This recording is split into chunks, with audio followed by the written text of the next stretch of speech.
விஜயோட அரசியலை நீங்க எப்படி பாக்குறீங்க? வரட்டும், வாழாங்க. பச்சை தமிழர் வரட்டுமே, தப்பு ஒண்ணு. 1000 கட்சிகளோட நீயும் ஒன்னா போயிடாது, அவ்வளவுதான். உனக்குன்னு ஒரு இதை பண்ணிக்க. சினிமா கவர்ச்சி வச்சுக்கிட்டு தான் வந்திருக்கு. உனக்குன்னு சில ரசிகர்கள் இருப்பாங்க, அதை வச்சுட்டு என்ன பண்ணுவாங்கன்னு பாரு. சில பெரியவங்களுடைய ஆலோசனைகளை கேளு.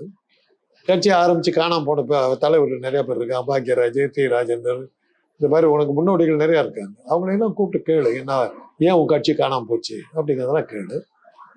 கேட்டா அப்புறம் சொல்லுங்க. சரத்குமாரை கேளுங்க, அவர் தான் பெஸ்ட். அவர்கள் நடந்தது தெரியுமா உங்களுக்கு? நான் கேட்கிற தொகுதிகளை ஒதுக்காவிட்டால், அத்தனை எண்ணிக்கை எனக்கு கொடுக்காவிட்டால் கூட்டணி விட்டு விலக வேண்டாரு.